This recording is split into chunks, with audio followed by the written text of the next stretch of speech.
Hello everyone, welcome back to my channel Zeal English. I welcome all the teaching and learning community to my channel Zeal English. In this video, we are going to continue the series on spoken grammar topic. And as you all know that this series is very much useful for all of us in using the spoken language in an effective way. Article అనేది noun తో use చేసినప్పుడు based on the article కూడా మనం verb usage చేయాల్సి ఉంటుంది. ఇక్కడ కొన్ని examples ఉన్నాయి, కేర్ఫుల్గా చూడండి. A singer and a dancer was అనాలనా వర్ అనాలనా felicitated. The poet and painter has అనాలనా హ్యావ్ అనాలనా అరైవ్డ్. ఇక్కడ చూడండి, మనకందరికీ తెలిసిన రూల్ ఏమంటే when two nouns are combined with the conjunction and it gives the plural sense. కాబట్టి అండ్తో కంబైన్ చేయబడి ఉంది కాబట్టి మనం ప్లూరల్ వర్బ్ తీసుకుంటాం. కానీ ఇది రూల్కి సంబంధించిన ఒక ఎక్సెప్షనల్ కేస్. మరి ఈ ఎక్సెప్షనల్ కేస్ గురించి మనం నేర్చుకొని ఉంటాం. మన స్పోకెన్ లాంగ్వేజ్ కూడా మరింత ఎఫెక్టివ్గా మనము యూజ్ చేయగలం. ఈ ఆర్టికల్తో పాటుగా నౌన్ ఉన్నప్పుడు మనం యూజ్ చేయాల్సిన వర్బ్ ఏది? సింగులర్ వర్బ్ తీసుకోవాలా, ప్లూరల్ వర్బ్ తీసుకోవాలా? మరి ఆర్టికల్తో పాటు నౌన్ ఉంటే కొన్నిసార్లు సింగులర్ వర్బ్ తీసుకుంటాము, కొన్నిసార్లు ప్లూరల్ వర్బ్ తీసుకుంటాము. అది ఏ సందర్భాలలో తీసుకుంటామో ఒక్కసారి మనము ఈ టాపిక్ని నేర్చుకుందాం. ఈ ఎక్సెప్షనల్ కేసులో కూడా articles plays the very crucial role in deciding the singular verb or plural verb. A singer and a dancer. ఇక్కడ చూడండి, రెండు నౌన్స్ ఉన్నాయి, ఇదొక నౌను ఇదొక నౌను. మరి డాన్సర్కి ముందు సింగర్కి ముందు ఆర్టికల్స్ ఉన్నాయి, a. Based on the articles మనము వర్బ్ యూసేజ్ చేయాల్సి ఉంటుంది. మీకు ఈజీగా గుర్తుండే ఒక టెక్నిక్ చెప్తాను. When two nouns are combined with the conjunction and having the articles before them, then you have to follow a simple technique, and that technique is, if you have one article you have to use one verb ante meeku telusu kada. Na way of usage lo one verb ante singular verb. When you have two articles in a sentence you have to use two verb ante plural verb. ఇప్పుడు మీకు answer ఈజీగా తెలిసిపోతుంది. ఇక్కడ చూడండి, how many articles do we have here?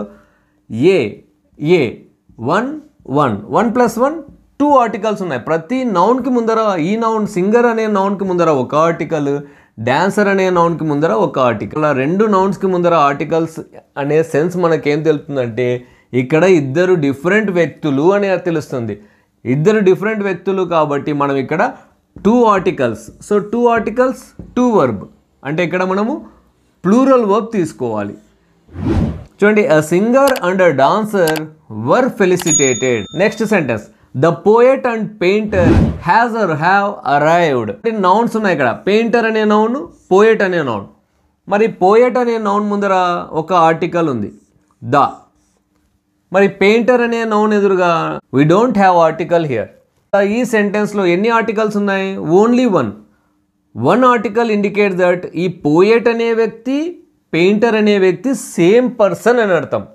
So same person కాబట్టి ఒకే వ్యక్తి గురించి మనం మాట్లాడుతున్నప్పుడు ఒకే ఆర్టికల్ యూస్ చేస్తాం. కాబట్టి ద పోయెట్ అండ్ పెయింటర్ అంటే ఒక వ్యక్తే, సేమ్ పర్సన్ అని అర్థం. సో ఇతడే పోయెట్, ఇతడే పెయింటర్. కాబట్టి ఒకే వ్యక్తిగా మనం ఇక్కడ ఐడెంటిఫై చేసి వన్ ఆర్టికల్ వన్ వర్బ్ అంటే ఇక్కడ మనం తీసుకోవాల్సిన వర్బ్ వచ్చేసి has. The poet and painter has arrived. ఇప్పుడు చూడండి, the principal and the warden was or were against the proposal. ఇక్కడ చూడండి, how many nouns do we have here? Principal, warden.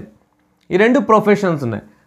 Warden అనే ప్రొఫెషన్ ముందర ఒక ఆర్టికల్, ప్రిన్సిపల్ అనే profession ముందర ఇంకో ఆర్టికల్ ఉన్నాయి. సో ఇక్కడ రెండు ఆర్టికల్స్ ఉన్నాయి. రెండు articles in the sense 2 different persons, ఇద్దరు వ్యక్తులుగా మనం ట్రీట్ చేస్తాం. ప్రిన్సిపల్ అనే వ్యక్తి ఒకరు, వార్డెన్గా ఉన్న వ్యక్తి ఒకరు. కాబట్టి ఇద్దరు వ్యక్తులు అని ఇక్కడ సెన్స్ వస్తుంది. ఇద్దరు వ్యక్తులు అంటే gives the plural sense.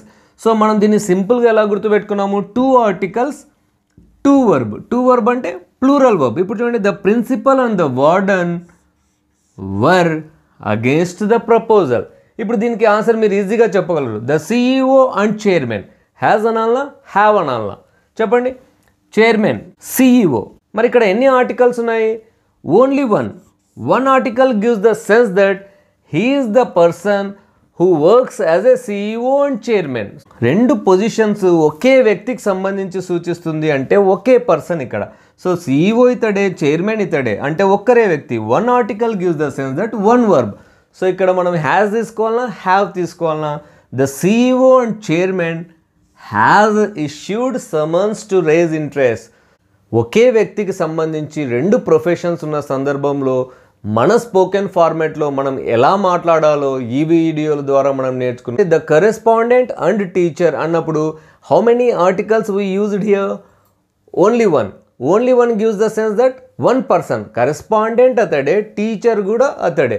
So teacher work కూడా అతడే చేస్తాడు. The correspondent and teacher gives the indication that he is the one single person. Single person కాబట్టి మనం సింగులర్ వర్బ్ తీసుకుంటాం. ఒకవేళ మనము the correspondent and the teacher అన్నామనుకోండి, అప్పుడు అక్కడ it gives the indication that both are different persons. So ఇద్దరు వ్యక్తుల గురించి మాట్లాడినట్టు. ఇద్దరు వ్యక్తులు అన్నప్పుడు ప్లూరల్ వర్బ్ యూస్ చేస్తాం. ఈ టెక్నిక్ని మనం సింప్లెస్ట్ వేలో నేర్చుకున్న సెన్స్ వచ్చేసి if we have one article we have to use the one verb in the sense singular verb. If we have 2 articles we have to use the 2 verb and that is the plural verb. మరి ఈ విషయాన్ని మనం నేర్చుకోవడం ద్వారా మన spoken ఫార్మాట్ని మరింత ఎఫెక్టివ్గా ముందుకు తీసుకెళ్దాము. మరి నా ఈ ఎఫర్ట్ మీ అందరికీ నచ్చిందని అనుకుంటున్నాను. నచ్చితే ఏం చేయాలి? లైక్ చేయాలి. ఏం చేయాలి? షేర్ చేయాలి. ఏం చేయాలి? సబ్స్క్రైబ్ చేయాలి Zeel English. Thanks for watching. Will meet with another useful video. Till then take care. Bye.